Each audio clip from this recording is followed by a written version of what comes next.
Ikaze mu kiganiro The Midwife Skills hamwe na Registered Midwife Fabrice Iradukunda. Ikiganiro ni gishyashya hano kuri ino YouTube channel ya Shanfab Official.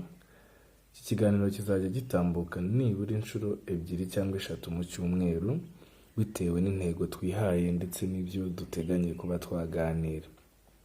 Intego ya mbere ya The Midwife Skills, icya mbere ni ukwigisha ubuzima bwa muntu muri rusange. Duhereye kuva umuntu akivuka, uko agenda akura kugeza ashatse, agatwita, akabyara. Cyane cyane tuzibanda ku gitsina gore, ariko n'igitsina gabo nacyo tuzajya tukivugaho kugeza ku munsi wa nyuma apfuye. So rero urumva ko tuzibanda cyane ku buzima bwa muntu bwa buri munsi kuva avutse ndetse kugeza apfuye, ariko ahanini tuzibanda ku bijyanye n'imyororokere cyangwa se reproductive health muri rusange. N'ibindi tuzabireba, ariko icy'ingenzi ni icyo ngicyo. Ikaze rero kuri Shanfab Official, kandi nizere ko uzaryoherwa n'iki kiganiro The Midwife Skills. Uyu munsi rero twatangiranye na chapitre ya mbere. Chapitre ya mbere n'abahitiyemo ni urukundo. Murabizi neza ko urukundo ari rwo rubanza mbere y'ibintu byose. Tuzahera ku rukundo, nituva ku rukundo tugere kuri reproductive health. Ese umuntu ashobora kugira ibyiyumviro gute kugeza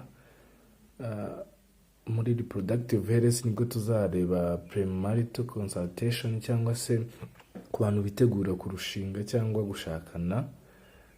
Turebe iby'ingenzi bagomba kumenya, uko bagomba kwitwara n'ibyo bagomba gukora.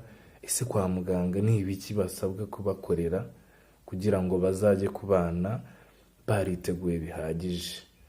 Nitumara kugera kuri ibyo, nibwo tuzatangira turebe se umuntu yatangira guteganya kubyara. Ese birashoboka ko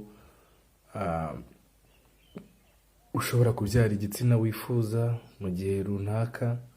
Ibyo byose tuzabireba. Turebe ukwezi k'umugore aho kuva kukagera, turebe mbega reproductive health muri rusange. Tugere aho umugore atwite. Se umugore atwite ate, cyangwa se umubyeyi asama ate? Nitumara kuyibona, nyuma yaho nibwo tuzareba mu gihe cyo gusama ni ibiki by'ingenzi umubyeyi agomba gukora mu gihe atwite. Ese ni ibiki agomba kwitwararika, ni ibiki agomba gukora muri rusange kugeza ku munsi abyariye. Ndetse tunarebe mu gihe wagiye kwa muganga, ese ni ibihe bintu by'ingenzi kwa muganga baba bagomba kugukorera. Ikiganiro rero kizafasha buri muntu wese kumenya agaciro ndetse na serivisi agomba guhabwa kwa muganga n'uburyo agomba kuyihabwa. So buri muntu wese agomba gusobanukirwa uburenganzira bwe bwa buri munsi mu gihe ari kwa muganga. Ibi byose tuzajya tubigendera ku bintu biri standards, atari mu Rwanda gusa, ahubwo au niveau mondial, ku isi hose, nk'uko urugaga rw'ababyaza rubiteganya cyangwa rubyifuza. So murarikiye gukomeza kuri iki kiganiro The Midwife Skills. Ndabizi kuzigiramo byinshi. Munsi rero murashyiraho comment kuba bishobora. Ese wowe wumva ari iyihe topic twaganiraho? Ni igiki wumva twaganiraho cyane cy'ingenzi wowe ubwawe uri gutekereza cyakihuta ko twahita tuganiraho? Ibyo byose rero uko mugenda mwandika niko tuzagenda tureba, ndetse tubahitiremo topic nziza mukeneye kumenya. Tudatinze rero, reka dutangirane n'ikiganiro cyacu. Chapitre ya mbere ariyo bita urukundo. So mu rukundo rero tuzasangamo ibintu byinshi. Uyu munsi turareba ese urukundo ni iki. Hanyuma tundi topic dushamikiyeho kuri chapitre ya mbere bita urukundo, tuzareba ese urukundo n'amarangamutima bitandukaniye hehe. Hari abantu benshi bajya bavanga urukundo bakaruhuza n'amarangamutima, kandi biratandukanye cyane. so numara kumenya itandukaniro riri hagati y'urukundo n'amarangamutima, bizaguha kumenya ese wowe umuntu muri kumwe uramukunda cyangwa se ni amarangamutima umufitiye. Hanyuma turebe ese urukundo nyakuri rurangwa n'iki. Noneho tuze kureba wabwirwa n'iki ko umuntu agukunda by'ukuri. Turebe n'ibikorwa ushobora gukorera umukunzi wawe ku buryo wamushimisha mu rukundo, ndetse bikaba byanakubaka urukundo rwanyu. Akandi gato tuzarebaho ni uburyo bwo kwerekanamo urukundo rwawe. Ese ni gute waka-expressinga urukundo rwawe ku muntu ukunda? Ni gute wabimwereka? Byaca mu zihe nzira ku buryo bitabangamira urukundo rwawe n'uwo mukundana cyangwa se n'inshuti zawe ukunda. Noneho tuze kureba inama zagufasha kubaka urukundo rwawe ruhamye, ubundi tuzasoreze ku moko y'urukundo. Aha rero nitumara kubona bino bintu cyangwa se byose kubicamo, tuzaba tumaze gusobanukirwa urukundo icyo ari cyo. Nibwo tuzatangira noneho guhita twinjira muri siyanse cyane, tuyinjirimo tujye muri deep. So rero mbasabye ko buri muntu wese ubashije kureba iki gice cy'ikiganiro yagisangiza n'abandi kugira ngo dukomeze guhugurana mu bumenyi. Nubwo mba ndi kuvuga si ngombwa ngo niharire ijambo, hari icyo nibagiye ushobora kucyandika muri comment, hari ikindi ukeneye ko twakongeramo wacyandika muri comment, hanyuma tukazakiganiraho undi munsi. Mu buzima bwa buri munsi rero umuntu akenera urukundo. Nta rukundo ndakeka biragoye muri iyi si kubaho wumva utuje ufite amahoro. Icya mbere ni urukundo. Buri muntu wese akenera abantu bamukunda kugira ngo abashe kuba hatuje kandi ameze neza. So rero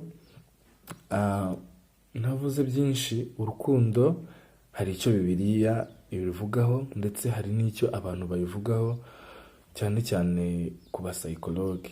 Abasayikologe nibo akenshi bavuga ku rukundo. Ibyo byose tuzabireba,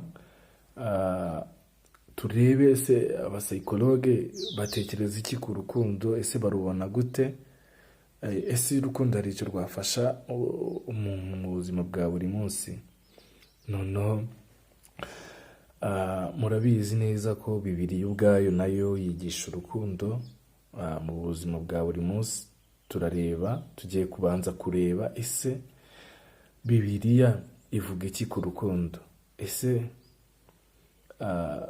urukundo Bibiliya irarwemera? Nitumara kubona icyo Bibiliya ivugaho, nyuma nibwo turi buze kureba mu buzima busanzwe icyo abasayikologe nabo bateganya cyangwa bavuga ku bijyanye n'urukundo. Tudatinze rero, ndagira ngo mubanze murebe kano kantu gatoya kugira ngo turebe icyo Bibiliya ibivugaho, turebe imwe n'imwe mu mirongo igiye yanditse muri Bibiliya. Murabizi neza ko Imana ari urugero rwiza rw'urukundo, kuko yohereje umwana wayo w'ikinege kugira ngo adupfire ku musaraba, maze ibyaha byacu tubibabarirwe. Imana rero ni urugero rwiza rw'urukundo. Nicyo kintu, niho hantu hambere dushobora kubonera kuko urukundo nyakuri icyo ari cyo. Twongere duhure mu kanya. Murakoze cyane. Yo, c'est l'amour. Johnny Fabi Fundo, come on. Ibyo ukora n'est pas de toi, n'est pas de moi, c'est l'amour. Ibyo ukora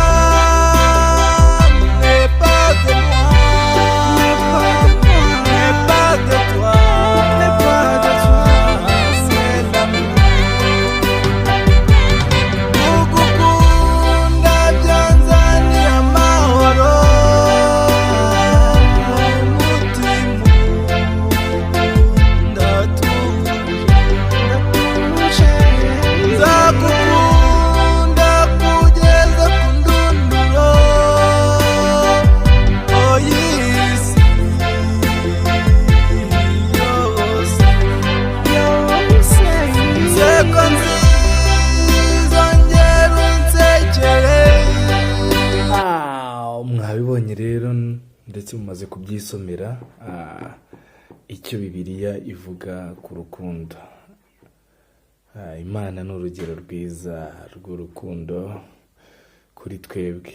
Urukundo Imana yatweretse yohereza umwana wayo w'ikinege kugira ngo adupfire ku musaraba. Imirongo rero tumaze kubona mwayisomeye, iratumenyesha cyangwa se iratwereka neza icyo gukunda Imana ndetse n'abantu ari cyo.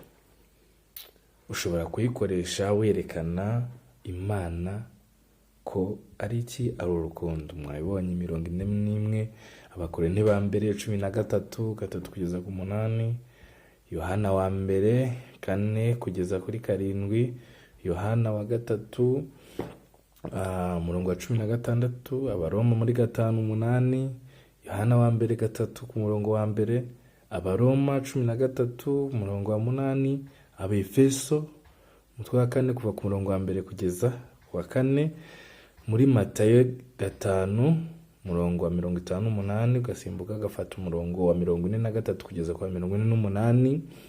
Tubona no muri Mariko naho hariho umutwe wa 12 kuva ku murongo wa 28 kugeza kwa 30, na Yohani wa mbere umutwe wa 3 umurongo wa 18.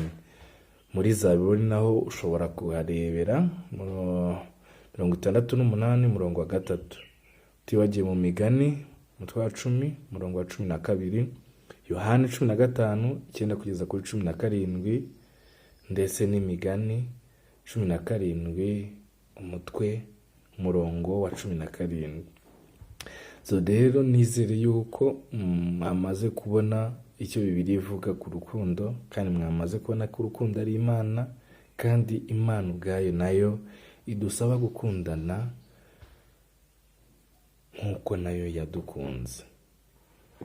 Imana rero ni urugero rwiza rw'urukundo, ndakeka mubibonye. Noneho aka kanya tugiye kureba ese ni iki cy'abantu bo bavuga ku rukundo, ni iki cy'abapsikologe bavuga ku rukundo. Turabicamo twihuta, ntabwo turi buze gutinda kuko tuzagira umwanya wo kujya muri deep wo kureba n'ibindi bintu bishamikiye ku rukundo. Nuko iyi yari introduction y'urukundo. Nizere ko hakomeje kuryoherwa rero n'ikiganiro The Midwife Skills hamwe na Registered Midwife. Comment, share, like, ndabikeneye cyane. Subscribe ntuze kuyibagirwa, kandi wibuke gusangiza n'inshuti zawe. Reka turebe icyo abantu batekereza ku rukundo, niba koko n'urukundo runabaho.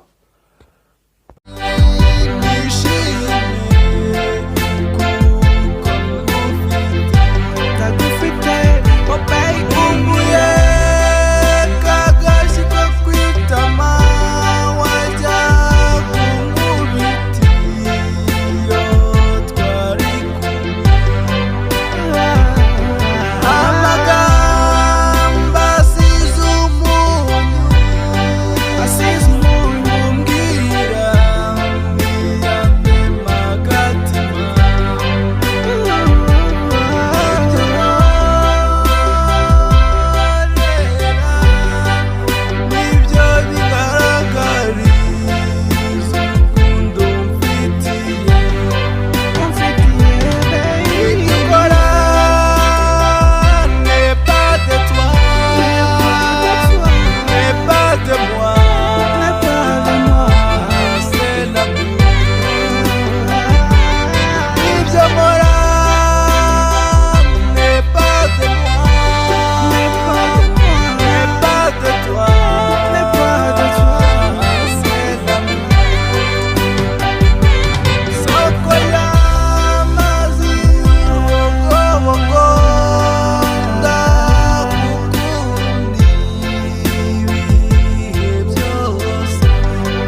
mumaze rero gukurikirana icyo urukundo cyari cyo ndetse n'icyo abantu barutekerezaho n'abasayikoloji bamwe na bamwe icyo baruvuzeho. Ntacyo rero waba uri cyo niba udafite urukundo. Niba udafite umuntu ugukunda uguhoza ku mutima, buri muntu wese rero ahava akagera akenera urukundo mu buzima bwe bwa buri munsi. Uwo muntu rero ashobora kuba inshuti yawe cyangwa se uwo mwashakanye, wo mu muryango, abo mukorana, umukunzi kuri bamwe, ndetse abandi bakamufata nk'Imana. So rero murabizi umuntu uko yaba ameze kose, yaba ari umugome bingana gute, nta muntu n'umwe udakenera urukundo. Ushobora kudakunda bagenzi bawe, ariko nibura kuba uzi yuko Imana igukunda byonyine, ukumva uratuje, uri amahoro, kandi ukumva nayo urayikunze. Ariko ntabwo wakunda Imana utabanje gukunda abantu. Icya mbere banza ukunde mugenzi wawe, numukunda mugenzi wawe niho uzabonera Imana. Imana ntabwo izaza mu rugo ngo uyibone n'amaso yawe kugira ngo ubone kuyikunda. First ugomba kubanza ugakunda mugenzi wawe wo muri kumwe, wo muri hafi, niwe uzakubera Imana yawe, kuko ibyo uzacamo byose bya buri munsi uwo muntu niwe uzabigufashamo abifashijwemo n'Imana. Imana ya mbere rero ni abantu. Dukunde bagenzi bacu nk'uko twikunda, nk'uko na Bibiliya ibivuga. Umuntu rero ntabwo abayeho kubw'urukundo ahabwa n'abandi.